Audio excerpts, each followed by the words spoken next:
Assalamualaikum warahmatullahi wabarakatuh. Di video kali ini saya ingin sharing tentang bagaimana cara membuka cover CVT dari motor Honda Beat ESP ya. Langsung saja di sini untuk membuka CVT bertujuan ketika kita ingin melakukan perbaikan maupun perawatan, yang mana perawatan CVT sendiri itu merupakan hal yang wajib untuk motor matic ya, apalagi kalau motor tersebut merupakan motor yang sering digunakan, sehingga kita perlu cek servis dan perawatan dari CVT itu sendiri, entah itu kita bersihkan, entah itu kita ganti grease, atau ada beberapa yang perlu diganti roller dan lain sebagainya. Nah, untuk alat membuka cover CVT ini, di sini saya menggunakan impact orange. Namun kalau teman-teman tidak ada, bisa gunakan kunci shock. Kunci shock di sini yang digunakan kunci shock nomor 8. Ini juga nomor 8. Saya lebih suka yang menggunakan kunci shock model seperti ini karena lebih mudah masuk. Dan kebetulan impact saya ini caknya bisa dimasuki oleh model yang seperti ini. Oke, kita langsung saja mulai proses pembukaannya.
Jadi kita bisa membuka cover ini tanpa membuka ini cover yang kecil. Namun jika kita ingin membuka sekalian, maka kita perlu kunci L nomor 5. Oke, ini cover CVT sudah terbuka. Ketika kita ingin membuka puli depan, ini menggunakan kunci shock nomor 24. Dan kalau tidak pakai impact, harus pakai penahan.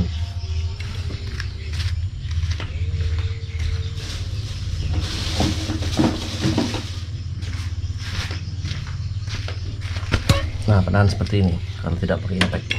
Tapi kalau pakai impact bisa langsung di eksekusi, langsung dibuka. Nah, seperti ini ya. Sedangkan untuk pembukaan kampas ganda atau puli belakang itu menggunakan kunci shock nomor 19. Kita langsung buka.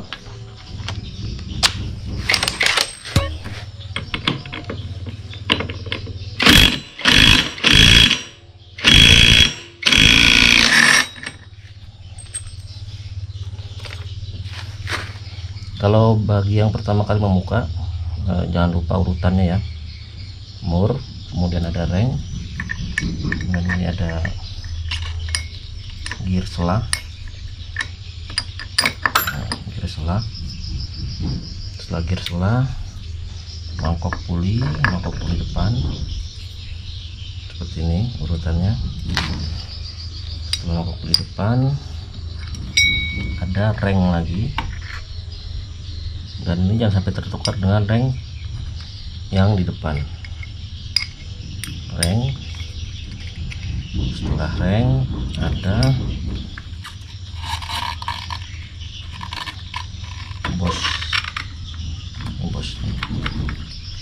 bos dan yang terakhir rumah loler.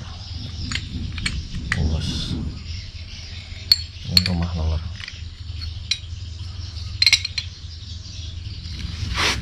Kemudian bagian belakang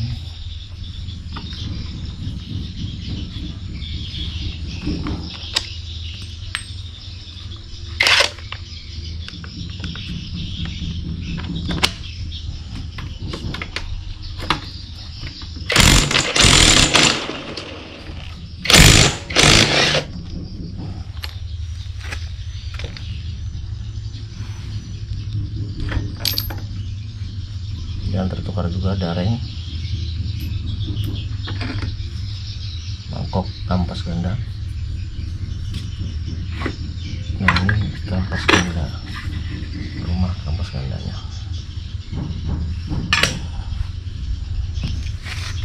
Nah di sini saya ingin melakukan sedikit pembersihan menggunakan bensin. Namun saran saya kalau membersihkan CVT menggunakan bensin jangan sampai kita mengenai seal. Kalau bisa diusahakan jangan mengenai seal.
Crankcase-nya saja yang kita bersihkan. Di bagian cover CVT ini juga alangkah baiknya kita bersihkan juga dengan bensin, karena di sini tentu juga terdapat debu-debu, partikel-partikel yang dapat sedikit banyak yang mempengaruhi kinerja CVT. Cukup menggunakan bensin dan lap. Sebenarnya kalau teman-teman punya lebih banyak waktu, tidak terlalu terburu-buru, bagian crankcase ini sebenarnya bagus dibersihkan menggunakan air sabun sehingga benar-benar bersih. Saya terkadang kalau ada waktu luang, saya benar-benar ada waktu itu saya bersihkan menggunakan air dengan air sabun. Itu menurut saya lebih bersih lagi.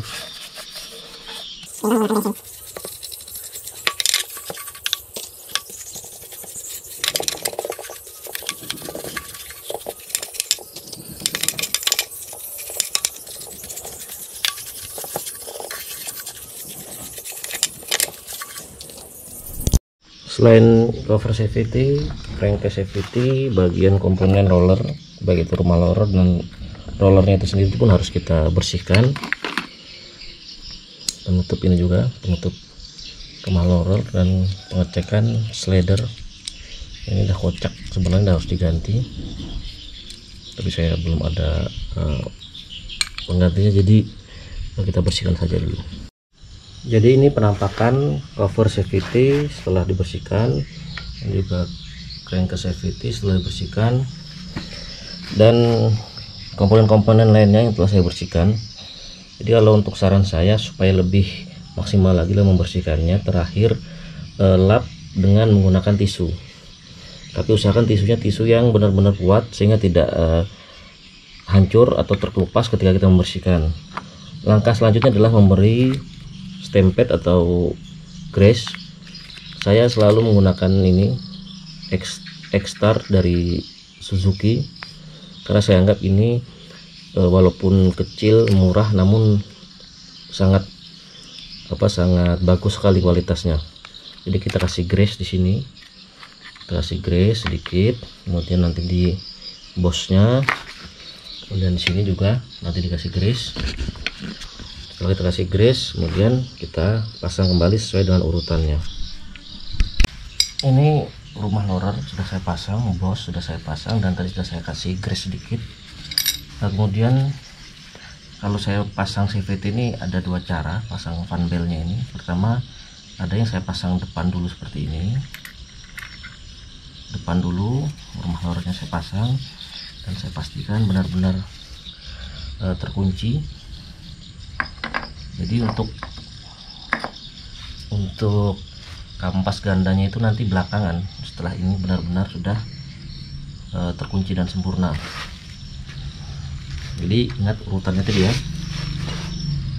ini mangkok CVT depan, kemudian mur selahnya, ada reng, setelah reng baru baut.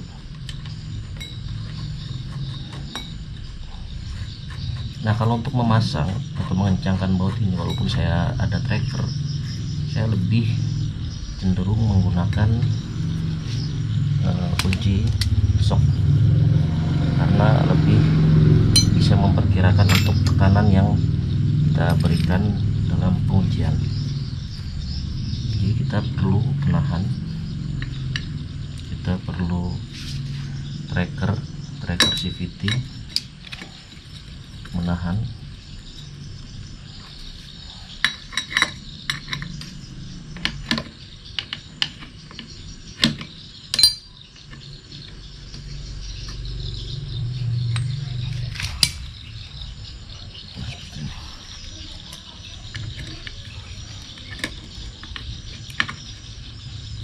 Oke.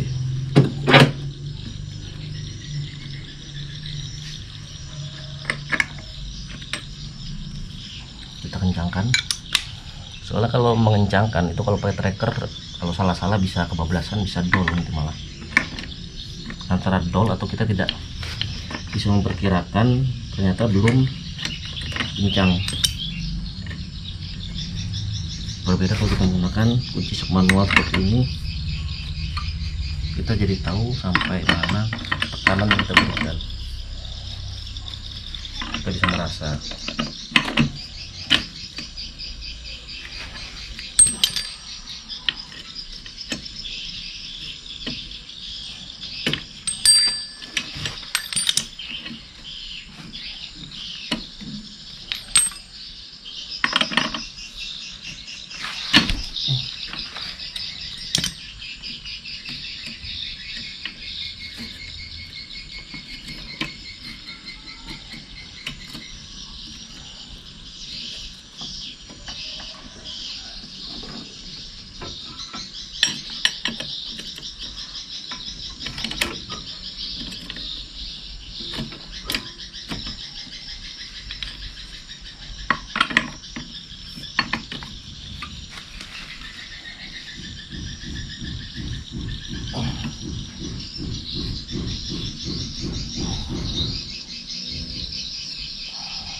Nah, setelah terpasang dengan sempurna,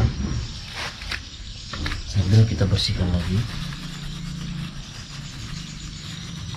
karena di bagian mangkok ini diusahakan bersih, tidak ada debu, tidak ada minyak, tidak ada tempet yang menempel. Baru kita pasang CVT bagian belakang, kampas ganda, mangkok kampas ganda. Jadi untuk memasang kampas gandanya ini kita tekan, kita masukkan bel CVT ini, fan bel ini. Nah, setelah dia masuk, dia akan mudah kita memasang.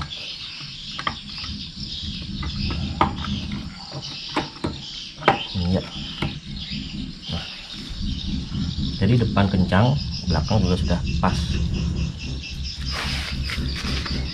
Setelah itu baru kita pasang mangkok gandanya.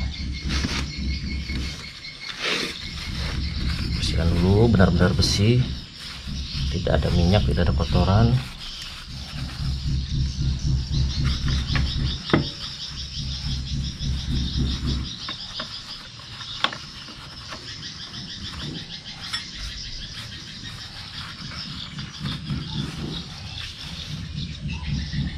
Pasang. Oke.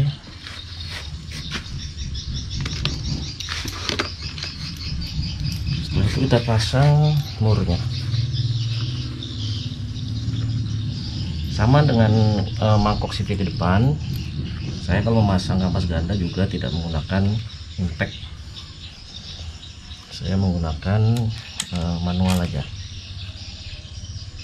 Sebenarnya kalau bagus lagi menggunakan kunci torsi, tapi berhubung saya tidak punya kunci torsi, jadi manual pakai kunci L.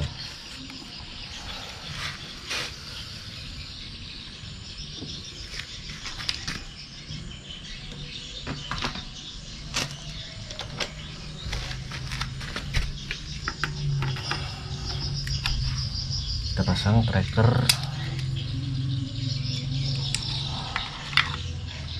Oke, saya rasa cukup seperti ini.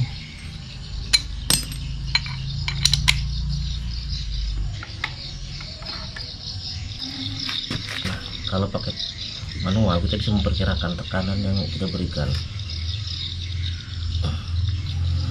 Berbeda kalau pakai impact itu kan kita hanya mengandalkan kekuatan impactnya saja. Kalau tidak jeli memperhatikan putaran kunci shocknya itu kita tidak bisa memperkirakan apakah sudah cukup atau justru kurang atau berlebih.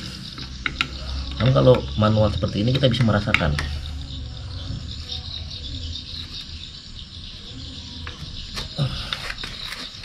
Ya, seperti itu.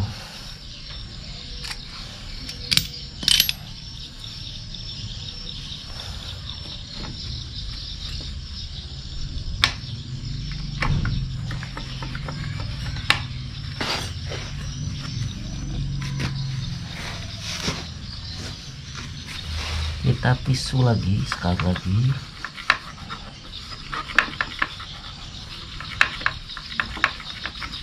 Ada bekas tempet ya, ini bekas tempet.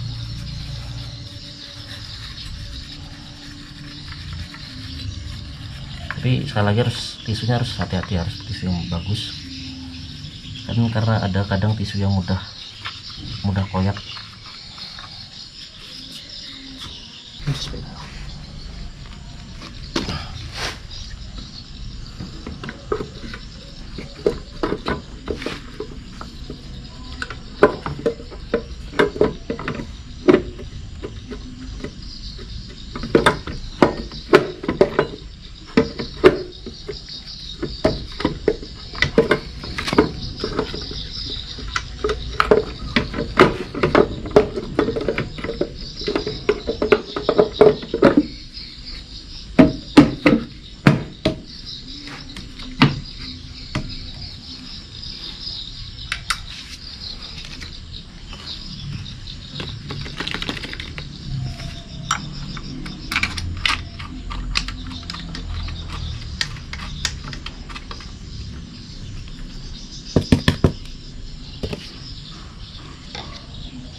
pasang baut CVT nya ini bisa pakai tracker, tapi perlahan, jangan langsung kita kunci,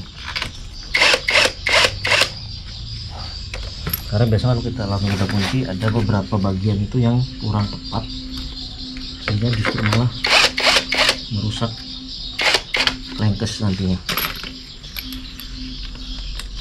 Jadi masih longgar semua, longgar. Nah ini kurang pas berarti.